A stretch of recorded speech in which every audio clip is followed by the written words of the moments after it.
Cyberpunk 2077 is slowly healing. It's getting better. Let's see how better it has got. Cyberpunk 2077. It's been out for a long time, we've talked about it to death, but it's got some new life being breathed into it thanks to the Phantom Liberty expansion in the works. And we finally know what it is. And it seems very much like CD Projekt Red is secretly kind of rebooting the entire game because there is a lot that is changing. I mean, that sounds like honestly a smart choice after everything that everyone knows about the game so far. Most people think Cyberpunk 2077 is, well, still an absolute disaster. Because technically it kinda is. Because it's still not delivering even on 50% of what it originally said it's gonna deliver. But it has gotten better. And, you know, the developers are slowly kind of showing and creeping that they are gonna try, like, make right. Probably by court order, but still. After a very rough and frankly inexcusable launch and a few years of actual fixes to the main game, things seem like they're getting interesting now. We've cobbled together interviews, previews, and official info, everything we will link below, to give you all you need to know so far. Some of this is featured specifically in the Phantom Liberty expansion coming this fall, and some is just coming as a free patch update to the main game at the same time. And there's a lot of stuff to talk about, so let's get started. I honestly think everything should be free. Like, you know, after its launch, yeah, if people should not be willing to give them money on just, you know, another hope and dream that it's not gonna be bad. Off with number 10. In terms of the story, Phantom Liberty is sounding really cool. We're not going to spoil anything, and frankly, CD Projekt Red seemingly hasn't said too much, but it's worth highlighting. Personally, we think the narrative was the best part of Cyberpunk, and after The Witcher 3, there's no denying. Well, considering there wasn't a lot of game on the release, yeah, the narrative probably was the big selling point that people liked, honestly. That CDPR definitely knows how to tell a decent story, and in Phantom Liberty, the president crash lands in the new explorable area, Dogtown, that we'll talk about in a little bit. And obviously when the president crash lands in a lawless area, she's gonna get kidnapped. So now there's a nice little hostage situation. Okay. So you, V, are gonna team up with the seemingly awesome looking FIA agent Solomon Reed, played by none other than famous movie star Idris Elba, and Agent Songbird, who claims— Wait, are we not done with Idris Elba at this point? I feel like we're kinda done with Idris Elba at this point. I really do. She can cure V of Soul Killer, which could have some interesting changes to the main narrative, but we'll have to wait and see. Also, it's worth noting that Keanu Reeves is back, playing Johnny Silverhand, which is awesome, and— Right, he should just play John Wick and just carry us through the game, honestly. That would be the expansion that everyone wants. From impressions and previews so far, it sounds like Johnny Silverhand is not being sidelined for, like, a new story by any means. Apparently, he's still right in the mix. Apparently, we're gonna get even more context and insight into the earlier days of his wild life, which is safe to assume fans definitely want to see. In terms of tone, a lot of outlets like PC World have dubbed the game as a futuristic spy thriller, which sounds like a nice shakeup, and, you know, if it's hyperbole, yeah. I don't know if it's good to introduce a shakeup when the real game has not also been just yet introduced fully. And adding a shakeup to it, you know, it's a little bit questionable. Well, you know, think about it on one hand like this. If it succeeds, good, everyone's happy. If it doesn't succeed, well, congratulations, we have a Cyberpunk Edge Runner Season 2 probably on our hands. So it's a win-win, technically. Yeah, but if that's what it actually is, it sounds like it's just what the doctor ordered. Hopefully, they can actually realize the potential of this new angle, and hopefully Idris Elba puts in just as good and as memorable of a job as Keanu did, because that could make for something pretty good. Next over at number 9, speaking of crash landing in Dogtown, that leads us to our next point, the new location, the new area of Dogtown. This is completely a big explorable thing added with Phantom Liberty, and it lies deep within the Pacifica District, which, if you don't remember, the Pacifica District has zero law enforcement presence. It's where the Voodoo Boys were based, but Dogtown finds a way to be even worse. Not only does it lack law enforcement, but it's also where NCPD apparently dumps the worst of the worst cyber psychos and criminals, and a lot of it is also controlled by a ruthless militia with tons of guns. So basically, it's a total combat zone, and you're trapped in it because it's completely walled off to the rest of the city. So definitely not the place to be, living out your retirement or vacation or anything, but it definitely seems like the perfect video game location. From what we've seen, it kind of reminds us of like Escape from New York or Escape from LA. Gameplay. I have heard these comparisons a lot, by the way. Yeah, everyone's comparing it to Escape from New York, only without probably the good stuff. Trailers and previews show an almost post-apocalyptic-like city with all the neon and tech you'd expect, but also rubble, blood, and chaos in the streets, and fires blazing everywhere. Graphically, also, it looks like a really intense place. We don't know how you're gonna get in and out of Dogtown exactly yet, but we're looking forward to finding out. Now, switching gears over to number 8, we're getting a whole new radio station in Phantom Liberty, and you might hear that and think, oh, okay, no big deal, just a couple of music tracks to drive around to, but the story is a bit cooler than that. Okay. So the radio station is 89.7 Growl FM. And you may not remember that CD Projekt Red announced on social media like a sort of music event contest for the Cyberpunk community last year. So musicians and artists and fans were able to submit their music, and the developers made some selections, and 14 tracks are featured on the... They had so many submissions of just people recording them masturbating and having sex. It's probably insane. Someone had to go through that. Because that's what's gonna happen. That's what's gonna happen if you announce shit like this, okay? You're gonna get a bunch of weirdos. Oh boy.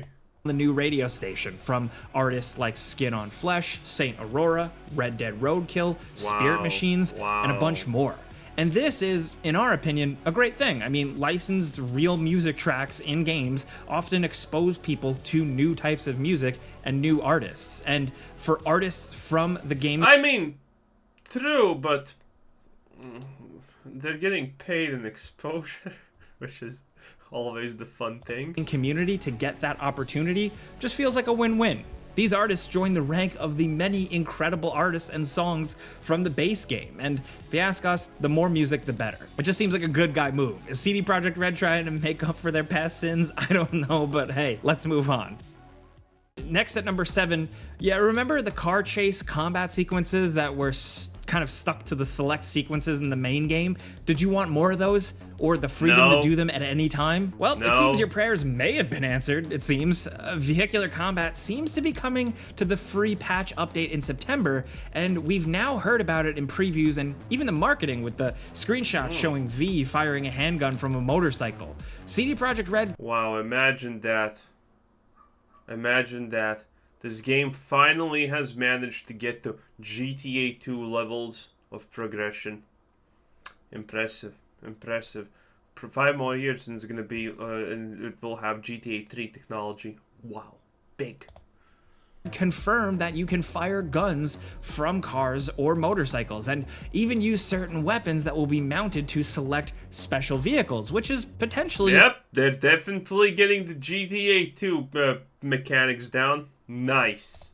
Really fun, especially in Dogtown where it seems like you might need it. Now, think like, mounted turrets and stuff, but cyberpunky. Apparently, you're going to be able to engage in this new type of gameplay more often out in the open world thanks to specific opportunities we'll talk about later, as well as engaging with the police, which leads to our next point. At number 6, how the police and the wanted system, or lack thereof, at launch worked in Cyberpunk, it was a mess. Now, leading up to launch, it sounded promising, and like CD Projekt Red did have plans to make that another component of the game that helped to kind of immerse you into the world of Night City. I mean, every open world game worth its salt has some sort of like, police system, some sort of chase system, some sort of like responsibilities for your actions, reaping what you sow, stuff like that. To really make you feel like you're in the world. And unfortunately, Cyberpunk at launch didn't really have that. Police would just spawn out of Next nowhere to you. right in front of you. You were able to lose them by just like running a few feet away from them. They didn't really do anything. It was a total bummer. We've talked about it enough. This all hurt even more, especially if you were going into it expecting something like Grand Theft Auto, but in a cyberpunk world. Now, thankfully, it seems like they're going to the core, to the root of it, and with Phantom Liberty, it seems like they're making it right with a full wanted system that they originally wanted to include. According to Games... Oh, well, look at that. We're not getting an expansion. We're getting the base game in the expansion. That's always heartwarming to hear. 10 out of 10. It's more in line with what we've been used to in something like GTA. Committing crimes will get the attention of the police, and then they'll actually investigate. And as you continue to commit more crimes, one after the other, they will crack down harder and harder with ramped up units until inevitably Max Tax shows up. Then you're in trouble. This is easy, obviously, for rough comparison's sake, where it starts off in GTA with like police, and then it escalates eventually to SWAT teams, and then the army showing up. But yes, this is awesome, and we love to see it. Hopefully they can really finally take advantage of this. Night City was a really cool city to run around in, but it always felt like more of a backdrop and not a living city. Maybe they're also gonna... When are they gonna fix the fact that there's no cars on the road? When are they gonna fix that, okay? You get into a car, and there's literally not a single car left. Night City, dead city, bruh. And now that you're actually going to face consequences for your actions, that's definitely going to help. Now, next over at number 5, this wouldn't be an expansion worth anything unless there were some new activities and weapons and items, right? Well, we don't have a ton of details yet. Claimed, hot. But we do have at least a few to share. We don't know which of these are exclusive to the new paid Phantom Liberty stuff and what might just end up in the world with the Phantom Liberty patch update to the main game for free that's releasing at the same time.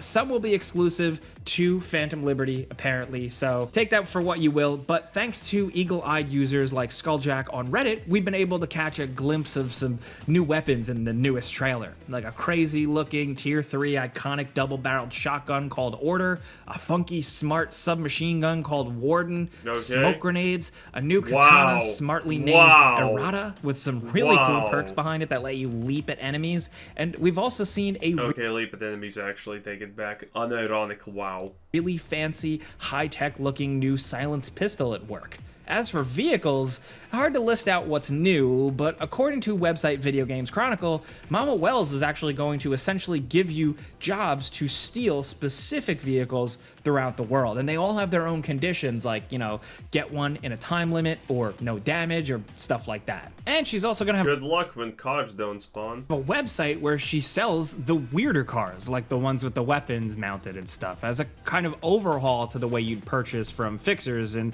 the old base game.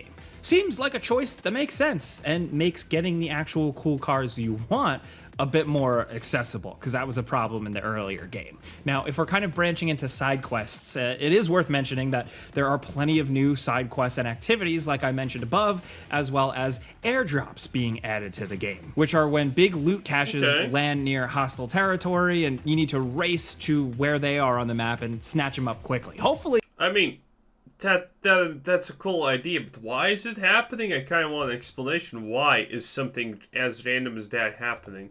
This nets you some cool looking gear or weapons. Now, all of these activities and stuff will probably take advantage of the new gameplay systems we mentioned earlier, and probably a safe bet, the car combat stuff too.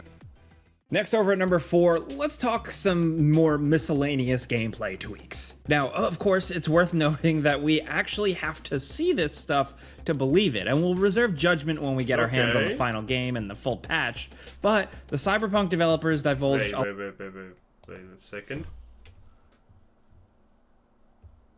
I mean, she's either Nubian black, or that's just Cyberpunk 2077 graphics for you in a nutshell. What the fuck? But the Cyberpunk developers divulged a lot of smaller, meaningful changes in interviews, like with VGC, aside from just like the new police AI overhaul. According to them, in the interview, all the core main systems of the game have been redone or updated in a major way. Now, Good. of course, like I said, as of right now, we can only take their word for it, and some people might not believe that, but there are at least some specifics they put out, so we figured we'd rattle them off. The UI and the UX has been updated, the difficulty curve is different, the tiers and loot drops are changed, the enemies are I mean, all of that sounds technically good if done right.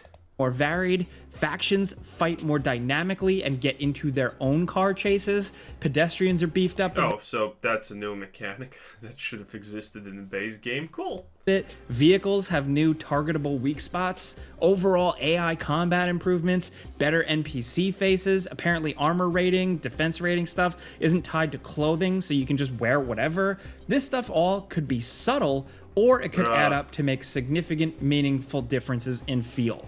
We'll have to play it and judge for ourselves, but we'll link some other previews and interviews from outlets that have checked out the game if you want to see for yourself. Okay. Now down to number 3, one of the biggest takeaways from people who have boy, this is the top 3. Boys, get why is number 2 like 5 seconds long? What is this lies? seen or gotten hands-on with the game is how much the RPG stuff has been overhauled. Specifically, the cyberware, the skill tree, and attribute system. Okay. There are new That's perks good, and a actually. handful of new active abilities, which sound way more exciting than just buffs. And apparently, everything is changed up enough to the point where you're going to need to respec and dole out all of your points into the new systems if you're using an older save file. And along with that, like we kind of mentioned previously, armor and stats and buffs and all that goodness is tied directly into cyberware, not your clothing. Now, cyberware That's is a bigger technically deal, good. and apparently you can really lean into more playstyles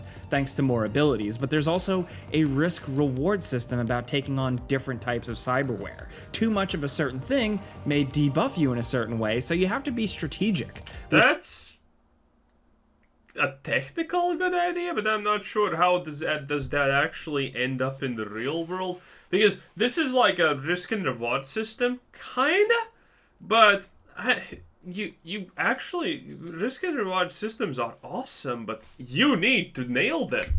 If your risk and reward system is like garbanzo, it's like it better not even exist. I mean, like, it's probably kind of easy to hotfix it, so that's kind of a bonus. But I'm hoping for Edge Runners Season 2. Which, frankly, is pretty awesome. It works within this world, and the base game was a little lame in this regard, so it's nice that they're actually making the cyberware as cool as hopefully it could be. You know, the developers said they aren't going full into, like, cyber psychosis territory with that balancing act, but it sounds to me like they're... How would you go into cyber psychosis?